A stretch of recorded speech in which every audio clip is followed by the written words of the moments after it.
जय हिंद। आज का टॉपिक है, सबसे पहले हम लोग जानेंगे व्यतिकरण के बारे में और उसके बाद ध्रुवन के बारे में जानेंगे। लेकिन वीडियो को अंत तक देखना, एकदम बेहतरीन तरीका से समझाएंगे। सबसे पहले जरा ध्यान से समझिएगा। सबसे पहले हम लोग को किसके बारे में जानना है? तो व्यतिकरण के बारे में जानना है कि व्यतिकरण कहते हैं किसको। लेकिन ये व्यतिकरण के बारे में सबसे पहले जो व्यक्ति बताया था उसका नाम है यंग। मतलब कहने का मतलब है कि व्यतिकरण का खोज कौन किया था? तो व्यतिकरण का खोज किया था यंग। और व्यतिकरण को समझने के लिए कुछ बात की जानकारी होना चाहिए। जैसे तरंग के बारे में जानकारी होना चाहिए, उसके बाद आवृत्ति के बारे में जानकारी होना चाहिए, उसके बाद आयाम के बारे में जानकारी होना चाहिए। ये सब छोटा छोटा पॉइंट है। आयाम के बारे में जानकारी होना चाहिए। और एक बात और याद रखना, तीव्रता के बारे में जानकारी होना चाहिए। और ये सब आराम से समझा देंगे। सबसे पहले हम किसके बारे में समझाते हैं? तरंग के बारे में। ध्यान से समझेगा। एकदम पानी शांत है और वो शांत पानी में यदि पत्थर को यदि तुम फेंक देता है, तब उस कंडीशन में देखा होगा कि पानिया में पत्थरवा जहां पर गिरता है ना, वहां पर से एगो विक्षोभ उत्पन्न होता है। और वही विक्षोभ आगे जब बढ़ता है तो पानी इस तरह से ऊपर नीचे होते हुए एकदम गोले से आगे की ओर बढ़ता है। तो वही क्या है? तरंग। तरंग किसको कहेंगे? तरंग कहेंगे जब विक्षोभ आगे बढ़ेगा, यानी विक्षोभ का आगे बढ़ना। विक्षोभ का आगे बढ़ना का कहलाएगा? तो विक्षोभ का आगे बढ़ना तरंग कहलाएगा। एक बार और समझेगा। शांत पानी में यदि पत्थर तुम फेंकेगा तो एगो विक्षोभ उत्पन्न होगा एक विशेष प्रकार के, और उसमें क्या होगा? पानी ऊपर नीचे होते हुए आगे की ओर बढ़ता है। तो इस घटना को ही क्या कहते हैं? तरंग। यानी विक्षोभ जब आगे बढ़ेगा इस तरह से तो उसको तरंग कहते हैं। यहाँ तक तो बातें क्लियर? हाँ या ना? आप जरा ध्यान से समझेगा। आप किसके बारे में हम समझाना चाहते हैं? आवृत्ति के बारे में। डांस किया है? हाँ या ना? तो हर एक इंसान नचता है तो नचने से वो सबसे ज्यादा कमर को हिलाता है।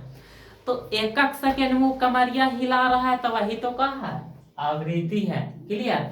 यानी हमको कहने का मतलब है कि दुनिया के कोई भी पदार्थ एक सेकेंड में जितना कंपन करेगा, हिलेगा मतलब कंपन करेगा, तो एक सेकेंड में वो जितना कंपन करेगा वो क्या कहलाएगा? आवृत्ति। जैसे एक सेकेंड में कंपन किया, फिर अगला एक सेकेंड में कंपन किया, तो एक एक सेकेंड में जितना हिलेगा, कंपन करेगा, उसी को क्या कहते हैं? आवृत्ति। यानी प्रति सेकंड में पदार्थ का कंपन। प्रति सेकंड में पदार्थ का कंपन। कंपन समझता है? हिलता है, थरथराता है, तो वही तो क्या है? कंपन।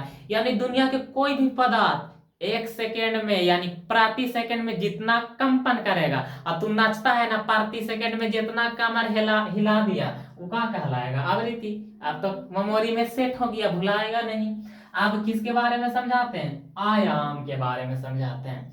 मान लेते हैं तुम्हारे पास एगो फुटबॉल है। फुटबॉल तो देखा होगा। फुटबॉल कैसा होता है? गोल। और वो फुटबॉलवा को तुम रस्सी में बांध दिया। उस फुटबॉल को किस में बांध दिया? रस्सी में बांध दिया। जरा ध्यान से समझिएगा। फुटबॉल को कौची में बांध दिया? रस्सी में। अब बताओ, ये फुटबॉलवा तो सामने, ये फुटबॉलवा की इधर से धक्का मारेंगे, तो अब बताओ फुटबॉलवा आगे की ओर आएगा कि नहीं? और धक्का मारे तब फुटबॉलवा आगे आए जा पाए। यानी पहले फुटबॉल में जा था, लेकिन इसको यहाँ से कहा मार दिए धक्का, मतलब ताकत लगाए तो आगे चल गया। तो बताओ इसके बीच वाला जो दूरिया है ना, एक का कहेंगे? आयाम। मतलब फुटबॉल वह यहाँ था, फुटबॉल वह आ गया यहाँ, तो ये अधिकतम दूरी है। अधिक को ही कहते हैं महत्तम। अधिक को ही क्या कहते हैं? महत्तम। यानी महत्तम दूरी को ही क्या कहते हैं? आयाम। तीव्रता समझेगा। सिंपल सा उदाहरण, हम भी मोटरसाइकिल चला रहे हैं, तू भी मोटरसाइकिल चला रहा है, लेकिन हम चला रहे हैं 60 के स्पीड से, अब तुम चला रहा है 100 के स्पीड से। तो बताओ कौन तेज चला रहा है? तुम तेज चला रहा है, यानी तू तेज चला रहा है, मतलब ओकरे का कहेंगे? तीव्रता। मतलब जो तेज चलेगा, जेकर स्पीड ज्यादा होगा वो का कहलाएगा? तीव्रता। तीनों बातें क्लियर? यदि तीनों बात दिमाग में सेट हुआ तो ई व्यातीकरण चुटकी में याद कर लेगा एकदम सेकंड में। क्लियर? अच्छा बताओ, विक्षोभ आगे बढ़ेगा ओकरा तरंग कहेंगे, और 1 सेकंड यानी प्रति सेकंड में जो जितना कंपन करेगा उसको क्या कहेंगे? उसको कहेंगे आवृत्ति। और महत्तम दूरी यानी अधिकतम दूरी को क्या कहेंगे? आयाम। और जो एकदम तेज चलेगा, गाड़ी मोटर बड़ी स्पीड चलावेगा, ओकरे का कहेंगे? तीव्रता। क्लियर? आप समझेगा। ई वाला पूरा इलाका में पानी है, मान लेते हैं का भरल है? पानी। अब पानी एकदम शांत है, हम एगो पत्थर को लाए और पत्थरवा को पानी में का कर दी? मार दिए। तो उस कंडीशन में ओकरा में तरंग उत्पन्न होगा, और तरंग उत्पन्न होगा तो पानी कैसे भागेगा? ऊपरे नीचे होके गोले से भागता है कि नहीं? इस तरह से ऊपरे नीचे होके गोले से भागता है कि नहीं? देखा होगा, गोले से भागता है। और हमरे जैसा ने गौ शरारत इंसान आया, वो भी पत्थर उठा के हम जहां मारे थे वो फेंक दिया, तो बताओ मेरा वाला तरंग तो आगे बढ़ रहा है, और वही कंडीशन में वो भी पत्थर उठा के ओकरे में मार दिया, तब एगो और तरंग उत्पन्न होगा, और वह तरंग का होगा? वो भी तरंग यहीं पर से इस तरह से आगे की ओर का होगा? बढ़ेगा। अच्छा, केगो तरंग लौक रहा है एकरा में? दो को। एगो हम फेंके थे पत्थलवा, एगो हमरे जैसा इंसान था वो भी फेंका था। दोनों तरंग एक दूसरे पर का हो रहा है? चढ़ के जा रहा है कि दूर होके जा रहा है? चढ़ के जा रहा है, एकदम कचकचा के चढ़ गया। एकरे कहते हैं अध्यारोपण। अध्यारोपण मतलब एक दूसरे पर का होना? चढ़ जाना। जैसे ये हाथ है, एकरा पर मरकरवा रखनी, तब बताओ हाथवा पर कौन चढ़ गया? तो ई का हो गया? अध्यारोपण। क्लियर? और जब दो को तरंग एकदम एक दूसरे पर चढ़ के जाता है, अध्यारोपित होके जाता है, तो उस कंडीशन में इसका आवृत्ति भी का होता है? आवृत्ति भी समान होता है। समान मतलब बराबर। आवृत्ति भी समान होता है, और इंग्लिश में लिख देते हैं और उसके बाद आयाम भी का होता है? समान। समान मतलब का? बराबर। अब समझेगा व्यातीकरण किसको कहते हैं? व्यातीकरण किसको कहते हैं? जब कितना तरंग है? दो तरंग। जब दो तरंग के आवृत्ति समान और आयाम भी समान, तो उस कंडीशन में कहीं पर तीव्रता अधिकतम। अच्छा बताओ, हम 50 के स्पीड चला रहे हैं, तू 80 के स्पीड चला रहा है, तो तू तेज चला रहा है, तो तू हमरा से आगे होगा। आगे होगा यानी हमने दोनों के बीच में दूरिया ज्यादा होगा। तो बताओ, इसके बीच में दूरी ज्यादा है ना? ज्यादा दूरिया है, तो एक मतलब एजा पर तीव्रता का है? एजा पर तीव्रता अधिकतम है। यहाँ पर तीव्रता का है? तीव्रता है अधिकतम। तीव्रता का है? अधिकतम। क्यों? क्योंकि दोनों एक दूसरे से दूर है।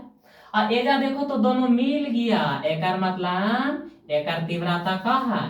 शून्य है, मिल गया। मतलब एकर तीव्रता का है? इसका तीव्रता का है? तीव्रता शून्य है। तो एकरे का कहते हैं? व्यातीकरण। अब समझेगा व्यातीकरण किसको कहते हैं? समान आवृत्ति और समान आयाम, या तुम इसको ऐसे भी कह सकता है, आवृत्ति समान, आयाम समान।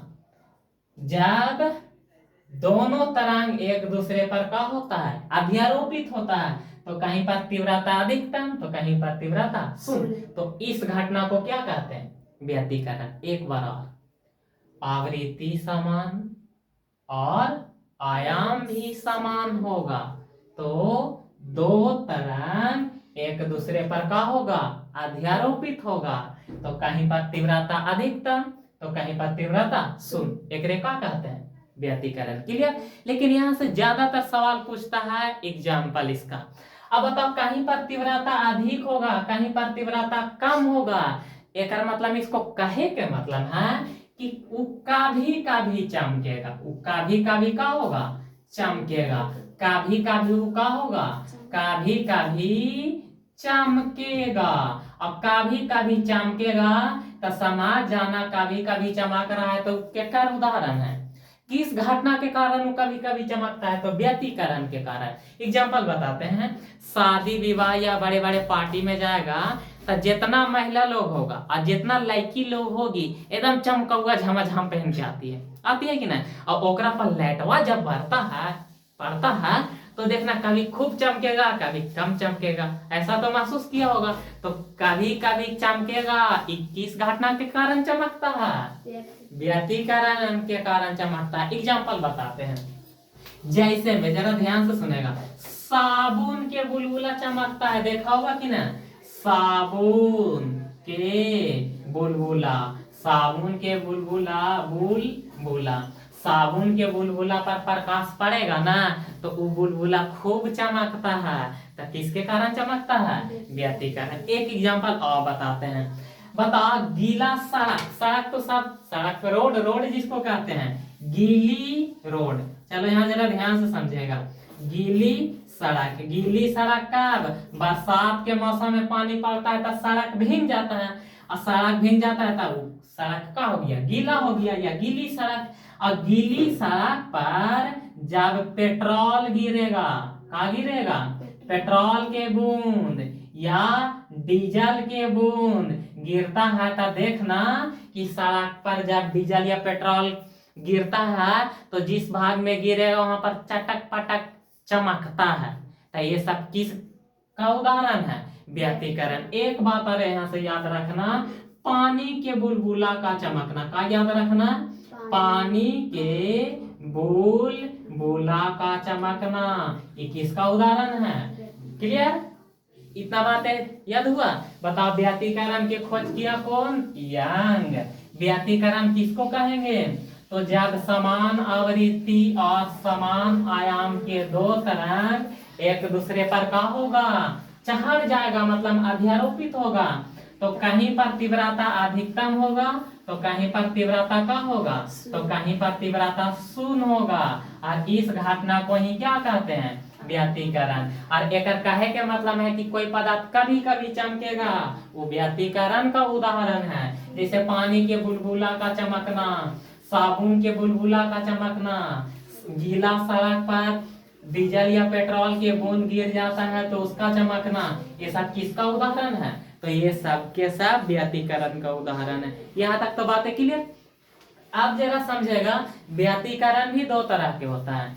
एक होता है सापोषी व्यतिकरण और एक होता है विनाशी व्यतिकरण। व्यतिकरण के वो होता है दो तरह के होता है। एक का नाम क्या बताएं? तो एक का नाम बताएं सापोषी व्यतिकरण, एक का नाम सापोषी व्यतिकरण। और दूसरा का नाम क्या है? दूसरा का नाम है विनाशी व्यतिकरण। दूसरा का नाम क्या है? तो विनाशी व्यतिकरण। आप जरा समझेगा, जहां पर तीव्रता शून्य होगा तो समझ जाना वो कौन व्यतिकरण है? विनाशी। विनाश मतलब एकदम का हो जाना, बर्बाद हो जाना। अब बताओ बाबू, जहां पर दोनों मिलेगा तो तीसरा के बर्बादे ना कर देगा। तो बताओ, जहां पर तीव्रता शून्य ओकरा कौन व्यतिकरण? आप तो एक आंसर खुद बता देगा, जहां पर तीव्रता अधिक होगा यानी तीव्रता महत्तम होगा उसको क्या कहेंगे? सापोषी व्यतिकरण। क्लियर? यहाँ तक तो बातें समझ में आया? हाँ या ना? बताओ, सापोषी व्यतिकरण किसको कहेंगे? तो जहां पर तीव्रता अधिक होगा उसको सापोषी व्यतिकरण, और जहां पर तीव्रता कम यानी शून्य होगा उसको क्या कहेंगे? विनाशी व्यतिकरण। अब हम लोग जानेंगे ध्रुवन के बारे में। अब हम लोग किसके बारे में जानेंगे?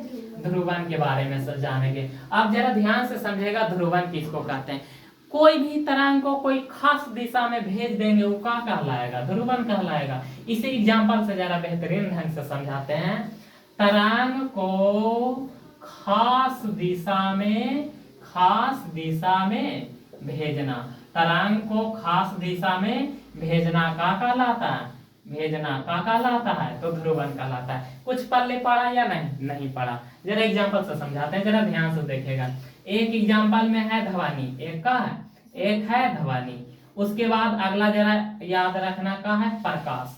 आप जरा समझेगा, जैसे हम बोल रहे हैं तो बताओ, हम बोल रहे हैं तो मेरा आवाज आगे भी जा रहा है, इधर भी जा रहा है, इधर भी, और मेरा आवाज पीछे भी जा रहा होगा। यानी जो ध्वनि है चारों तरफ फैल रहा है कि नहीं? तो बताओ ये ध्रुवन होगा? ये ध्रुवन नहीं होगा। लेकिन यदि हम यहाँ से टॉर्च बारेंगे तो ओकर प्रकाश एकदम सोझे जाएगा, पीछे जाएगा। अच्छा बताओ, जैसे लाइट जलेंगे तो आगे इंजोर होगा कि पीछे? आगे इंजोर होगा। पीछे प्रकाश जा सकता है? नहीं जा सकता है। यानी प्रकाश को कोई खास दिशा में हम लोग भेजेंगे तो चल जाएगा, चल जाएगा। यानी ई का है तो एकरा में ध्रुवन की घटना घटता है। तो यहाँ से बात याद रखना, ध्वनि में ध्रुवन की घटना घटता है? नहीं। प्रकाश में ध्रुवन की घटना घटता है? हाँ। मेमोरी में सेट। अच्छा बताओ, यदि लाइट को आगे मारते तब पीछे इंजोर होता तो 2 चकिया रात के तू भी चलाया होगा। तब बताओ, तुम आगे चल रहा है तब पीछे वाला के तो लाइट की जरूरत होबे नहीं करता, क्योंकि तुम्हारा बॉल जल रहा है 2 व्हीलर वाला, तब पीछे भी इंजोर रहता। ऐसा हो सकता है? ऐसा इम्पॉसिबल है, हो ही नहीं सकता। क्लियर? यहाँ से एक बात और याद रखना, यहाँ से सवाल का बनता है कि ध्वनि कौन तरंग है, प्रकाश कौन तरंग है? तो याद रखना, ई ध्वनि अनुदैर्घ्य तरंग है। ध्वनि कौन तरंग है? तो अनुदैर्घ्य तरंग है। आप समझेगा। देखो ध्वनि में भी धा आया, आया कि नहीं? अब अनुदैर्घ्य में भी का आया? धा। जतिया मिल रहा, यानी ध्वनि कौन तरंग? अनुदैर्घ्य तरंग। अब प्रकाश कौन तरंग है? तो याद रखना, प्रकाश है अनुप्रस्थ तरंग। कौन तरंग? अनुप्रस्थ तरंग। क्लियर? दोनों बात तो क्लियर? आप जरा समझेगा, ध्रुवन के कुछ उदाहरण, मतलब कौन कौन घटना ध्रुवन पर आधारित है, जरा ध्यान से समझेगा। ध्रुवन का उदाहरण तो सबसे पहले पोलेराइड। पोलेराइड किस पर आधारित है? तो पोलेराइड किस पर आधारित है? तो ध्रुवन की घटना पर आधारित है। और ये 4 चक्का वाला मोटर कार हो चाहे 2 चक्का वाला मोटरसाइकिल हो, ओकरा में पोलेराइड लगा होता है। ज्यादातर 4 व्हीलर में देखना, एक लाइट होता है कि वो एकदम सीधे मारता है, और एक लाइट होता है कि वो ऐसे झुककर नीचे मारता है। तो ओकरा में का लगल होता है? शीशवा में पोलेराइड। एक प्रकार के पोलेराइड शीशवे है जो प्रकाश को कहाँ की ओर करता है? नीचे की ओर झुका के मारता है। यहाँ तक तो बातें क्लियर? तो पोलेराइड किस पर आधारित है?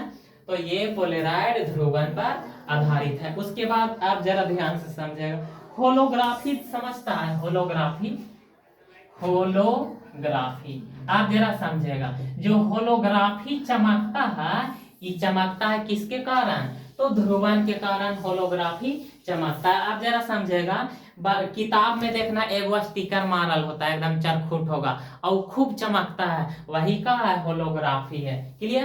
तो बताओ, पोलेराइड और होलोग्राफी ये सब किस पर आधारित है? तो ये सब ध्रुवन पर आधारित है। यहाँ तक तो बातें क्लियर? उसके बाद आप जरा समझेगा, फिल्म तो देखा होगा 3D। जो 3D फिल्म होता है, ये 3D भी किस घटना पर आधारित है? तो ध्रुवन पर। तो बताओ, पोलेराइड, होलोग्राफी का चमकना और 3D, और 3D के फोटो भी होता है, देखेगा ना तो ओकरा में 2 फोटो लौकेगा। तो ये सब किस पर आधारित है? ध्रुवन पर। यानी तरंग को कोई खास दिशा में भेज देंगे, उका कहलाएगा ध्रुवन। जैसे प्रकाश को कोई खास दिशा में भेजेंगे, उका कहलाएगा ध्रुवन। लेकिन ध्वनि को कोई खास दिशा में भेज सकते हैं? नहीं भेजेंगे, तो वो ध्रुवन की घटना पर आधारित नहीं है। एक सवाल हम पूछते हैं, बताओ, ध्वनि ध्रुवन पर आधारित है कि प्रकाश ध्रुवन पर आधारित है? तो आंसर का होगा? प्रकाश ध्रुवन पर आधारित है। बातें तो समझ में आया? और क्लास पसंद आया तो इस चैनल को आराम से क्या कर दो, चुपचाप सब्सक्राइब कर दो।